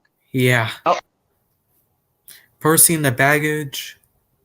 Yes. R.A.K. Percy and the Left Luggage in the UK. Oh yeah. It is pretty nice that the Sodor Airport returns. But yeah, for some reason the airport was never seen in season 9, even though season 9 goes after the events of Calling All Engines. Yeah. Actually, the first season 10 episode where the airport comes back is Thomas and the jet plane from season 10. Yeah. Yeah, I noticed that. Also, like, yes, another one with Percy. They used this scene with Percy next to Edward during the end of the portion of the song "Where Oh Where Is Thomas" in The Great Discovery. But this one he goes, "Edward, will you take the please?" "Of course," said Edward. At least Edward was being helpful. And then Percy worries out, why did I leave this? Why didn't I do this job in the first place? Why did I leave it till last? Yeah. Yeah, he should have just done his job first. The most important one, take the baggage to the airport, and then he would have been able to take the children. He should go with the most important first, and then to the least important. Yeah, like doing the town hall lights and the children's costume thing. Mm-hmm. But yeah. So yeah, I think we stopped at season 11's the last fully model episode where Percy is the lead role. Percy in the baggage from season 11, or AK Percy in the left luggage in the UK. But yeah, I think it's getting close to 6 o'clock, SE, so I think we'll wrap it up with this. We got to season 11's Percy in the baggage on the Family Percy release. But hopefully you can get the full CGI one, some of the CGI ones done. Yeah. I'll try, but I got a little bit too much things this week. But I think next week, I don't think I should have anything going on. But I'll let you know maybe next weekend, okay? Okay, just hopefully post it, make a post saying I have a stream coming next week, coming up Friday or Saturday or Sunday at a specific time. And then I'll be able to... I can't promise on the time, but I'll have a stream or something. Yeah. Hopefully we'll finish up. We'll continue on with Best of Percy fan maybe release for the next stream, hopefully for another time. Yes. Yeah. And I'm hoping that maybe next year and I'm hoping that after this school year, this semester is over or something, I'll probably be able to create my fan-made releases, best of releases. Yeah, like put them as like same way as their cartoon style as the 4 main ones. The 4 primary popular characters as the same ones they did as the US versions, but just put them with the 75th anniversary logo. Yeah, and maybe put the CGI faces. Yeah, starting with Thomas, Edward, Henry, Gordon, James, and Yeah. Percy. Yeah, I think that's what I'll do, hopefully, when the semester ends for me. Yeah. So So, yeah, yeah. hopefully I'm gonna go and leave SC, and hopefully, and you'll just wrap up the stream saying thanks for having me on the stream. Yeah. Thanks, though. Bye. Bye. Well, guys, that's it for this stream. I'll see you guys hopefully in the next one. This is me, over and out.